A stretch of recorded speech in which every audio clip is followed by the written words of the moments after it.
the early 2000s. Like we'll get these DVDs and we'll compare the other American version with the actual foreign film, and we're like, isn't this the same thing as the? I know, it's true. Like I tell people, if you look at the beginning of Krypton, the TV show, and the beginning of Solo, it's the same film. Or if you remember the movie, like the movie Record and Quarantine, the same exact film, just that one is American, the other one is, I think, Argentina. Argentinian? Yeah. You know what? Kick rocks, you know. I almost thought you said kick rocks, Ciprio. Like what? Oh my God, you bringing Star Wars reference? What is the Star Wars reference? He is on point. Did you just watch that movie? Yes. He couldn't stop laughing. You must have did. Well, I had a recent discovery that hit me.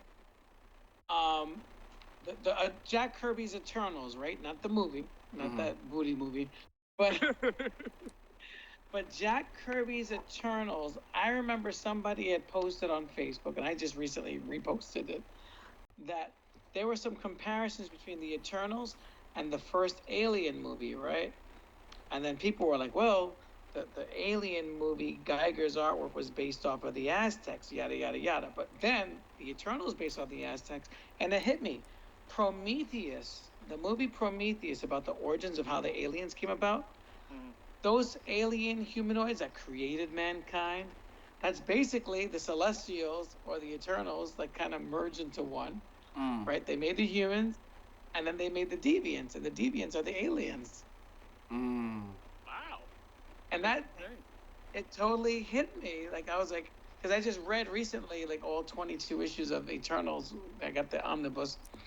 And I was like, yo, this is exactly like Prometheus, except they just basically took and turned it into a horror movie. You know? But people were taking out of the Eternals from the 70s with some of Jack Kirby's artwork, you know? That's interesting. Yeah, it's interesting when you watch a film and you're like, isn't this the beginning of another film? Yeah. And I never even thought of that because I was watching Eternals and I was like, let's see what's so special about this film. And now that you said that, I'm like, wait a minute, you got a point. Wow, that does make sense. Yeah, they totally. But, you know, Kirby's went even deeper because, you know, we live in a very Christian society. So Marvel doesn't want to say, hey, the Eternals made mankind. Because that's you're saying that the Eternals are the gods, right? So right. They kind of make, as in the comic books, those giants came to Earth and they were just doing their thing. They didn't explode out of a planet. That's that's like the Hollywood shift that they were doing. Kirby's, these giants came like, you know, like ants walking around. We don't pay no mind to insects, right? So these giants came to planet Earth to judge them or whatever, but they're not even attacking. They're not talking to them. They're not communicating. They're just doing their thing. These four giants on the four corners of the Earth, you know. And that's the only thing that the Aliens movies didn't take, but they did take everything else about like, how the Eternals were created and how they created all these other species. Do you think they'll do Eternals 2? Because I mean they set everything up so they can do another one, but But from what I'm hearing, I heard no. I heard that they was going to be added into Black Knight, in a mix of different Marvel Cinematic films. So be like sub-characters from what I'm hearing. Yeah. What pissed me off is that they had this whole ending. They made a big deal about the voice of Blade. Like, why didn't you just show us Blade? Why are you holding back? They don't want to pay the man for his face? What's going on? Well, no, I'll pay you for my. Are they ready for Blade yet? Is that like the problem? Yeah, I don't know. I mean, because they cast it already. Team up. Right. Yeah, it's casted. Did they start filming yet? No idea. Not yet. there was a lot of buzz and then it vanished. You know. Yeah. You know. All we hear about confused Flash, who dresses like a woman, but he's dating 16-year-old girls and then robbing their houses. What? That's like, shouldn't he be in jail? He's a pedophile. It's like, You talking like the actor in real life? Wait, what's happening here? Yeah, Ezra Miller. Yeah, that's what it was. Ezra Miller was dating a 16-year-old girl. Her parents forbade her from seeing him, so then he broke into their house, you know, and started stealing stuff like a lunatic. And then he got charged with burglary, not sleeping with a minor. It's like... There's a lot of other stuff too that's probably not airworthy, but yeah, it's a whole thing when you read up on Ezra Miller's and his dastardly escapades. Yeah, then he's dressing like he's like a transgender dude or something, like, you know. Well, he's non-binary. Well, you can't say they are non-binary. Oh, yeah. Oh, I couldn't figure that one out. Wow. I believe Ezra gave the police arresting him a hard time over not using, you know, the right pronouns, and there's like a whole news article. So I guess he didn't run fast enough. The Flash, not Flash. Okay. No, like, come on, let's be real. The way he runs in the movie, like, Hey, Shots fired. It's like, what the hell? That's It's like, so never ran a sad day in because his he life. has the world at his potential feet. Right. I mean, Flash is an iconic character. I mean, if you couldn't get the Batman gig or the Superman gig, you wanted the Flash gig. You didn't even want Aquaman. You didn't, you know, I mean, even though, yeah, you know, think about it. Think about it. If you had to pick a super, like before, you know, would you have picked Aquaman over the Flash? Yeah. All right. Am So I there you allowed go. to say hell no? Yeah. Yeah. So They should make Barry Allen Jamaican, because, you know, no white people are winning track in the last 20 years.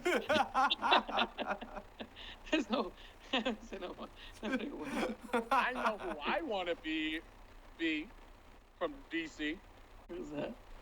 Jason Todd. Oh, there you go. Why not the Red Hood? Yeah. Why not? Why you shaking your head, Corey?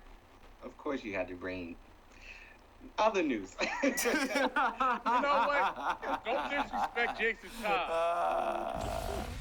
I think that was just a shot fired towards you. I don't. I know. That's why I man. said don't disrespect me or Jason Todd. If you ever notice, somehow, some way, Dayveonne will play 20 Degrees of Separation and somehow include either Ryan Reynolds, Deadpool, or Jason Todd. This is true. And you laughing, Felix?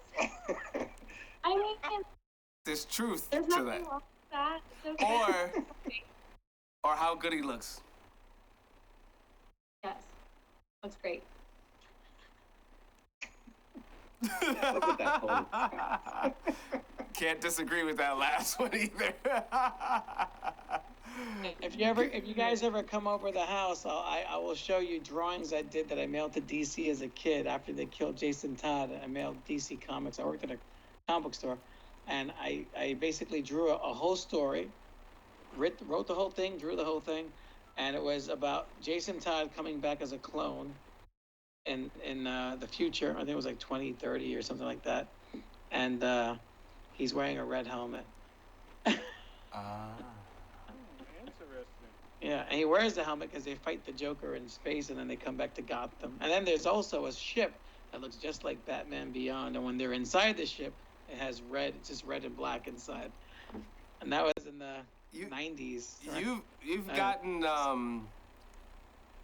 don't want to use the word ripped off, borrowed from a lot Yeah, from your buddies. a lot. So if you watch some of the past shows, you'll know what we're talking about. But I Yeah. don't even know how you do it, man. Oh, it's just it's overwhelming, but at the same time, you just have to, like with the punchline thing, you know, it's like that drives me nuts, you know. And Punchline is one Just of gotta his keep up. characters. I guess tell the audience Punchline about one of your characters, Punchline. Well, basically in early 2000s, I believe it was 2005, I was at the Big Apple Con, was sitting in the same row as Denny O'Neil, and he saw some of my artwork of Batman. It was a futuristic Elseworld story I was developing with a whole new cast of like new Batman villains, and it was a story that took place in the future. It was like 2020, the future, right? 2005. It was like Batman was older. It was about the death of Batman. And then around that time, they had a female Robin. So I basically turned her into basically that she gets traumatized. Like they kill the Teen Titans, Joker and Ra's al Ghul, kill Alfred, they kill the Teen Titans, and then they kill Batman. And then Robin, the female Robin, kills the Joker, and then she gets infected with this gas that they spray them with, and it's actually nanomites in this opioid type drug. And she actually, the nanomites turn her DNA, they change her DNA into the Joker. And then instead of, and then like what happens is that years later, that becomes a popular drug with people. So people want the Joker face, and they don't know that the drug is not just making them an addict, it's actually changing them. So you'd have a planet full of Jokers, you know, with the drug. But what That's a good was, plot. Yeah. yeah, but they never explained it. They just had Batman screaming nanomites, you know, and then they had Joker zombies. And then they had another story called The Three Jokers, where you can see he's experimenting with this with all these victims of people turning into him, but they never explain why. Right. Well, they You can't know. because it's yours, right? Well, yeah, they just got plot synopsises and just the first issue fully scripted out. They never got everything, so they're kind of like making stuff up with it. And this Tinian the Fourth guy, he admitted at C2E2 in an interview when they just first announced Punchline before it was even released. He admitted, he was like, well, when I created Punchline, the editors gave me the elements, and the elements, we were so excited by the elements that we sent it off to this other artist, I guess the Spanish artist that worked on it. And then we saw the designs and it was so great. So how can you call yourself a creator of something when you didn't even write it yourself? Right. He admitted that he got the character from another source, you know? Wow. You don't want to say who. Yeah. It's like, Now, do you So- can you and or do you get anything from that or no? no, I talked to the lawyers a bunch of times. I showed them the comparisons. I was told not to show them everything, so I didn't show them the Denny O'Neil emails. Whoops, I said his name. So I was like, All right, maybe we'll stop right there. but what happened was they interviewed Tinian. Tinian claimed that they didn't use my material, whatever. But if you read the story, it's the same exact story. You know, they just updated it and changed it. And then they asked Denny O'Neil, and then 2 weeks later they announced that he was dead. So, and he actually lives he lived 20 minutes away from me. So we were like kind of like Wow. not that far away from. So, you know, when it first got ripped off, it was called what was it? They Killed Batman. That's when I knew it. Back in 2009, I knew they ripped it off. And that's when I started using the Punchline character in the Bronx Heroes universe and Right. World Without Superheroes. Right. But then once I was, I was already working on the Punchline book before the pandemic. And then when the pandemic happened and I saw the news article, somebody sent it to me and I like literally felt like a stroke. I was like, oh my God, like I had like Wow. serious chest pains. Like, and I can't take it anymore, not again. And then so I went on to I said, I'm not going to get stressed out, I'm going to fight.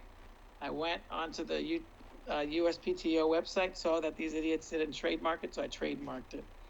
And then I contacted the lawyers and told them, I just trademarked this. This is mine. And I told them the whole story. I was able to stop a Punchline title from coming out. They just did a one-shot, and then they had her in the back of the Joker book. But now they're announcing that they're going to do a full series with them. So I contacted the lawyer again at DC in California, and he said he's going to look into it.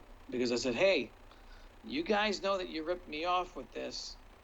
they're not offering me compensation unless I take them to court, which I don't got the money to do that. So, but I said, we agreed that she would not be in a title. You know, you want to put her inside of a book, that's fine, you know, but you can't have a punchline title when I own the trademark, you know. Wow. So they're investigating it now, so. That's crazy. You know. Well, we'll If I had the definitely. money, We definitely would love to have you again, especially when maybe we should do a show on superheroes. And yeah. we'll give you the list of the movies that we're going to talk about. That'd be great to have you again. Oh, awesome. Cool. Thank you. What is everybody's social media? Dayveonne Bussey on all the things except for Twitter and Twitch. You don't like show. Twitter? Really? You don't like toxic Twitter? No, I don't. Phoenix Sparks _official on Instagram and Twitch. I am GT3 on all the things. Cool. And Bronx. Okay. give us your Bronx Heroes also. Well, all your stuff. We're Bronx Heroes on Twitch, Instagram, Facebook, Twitter, even though I don't use it that much ever since I got bombarded. But and TikTok, you know, so we're on TikTok, you know. I haven't updated in a while, but we're on TikTok. And then last thing, Trevor Von Eden and I are working on Black Power #5, so that's gonna come out soon before Christmas. So Excellent. Cool. Michael, and you're watching GEEKCASTER. Go to geekcaster.com, GEEKCASTER on IG, GEEKCASTER Network on Facebook, and we'll keep giving it to you. Sci-fi, fantasy, and geek culture.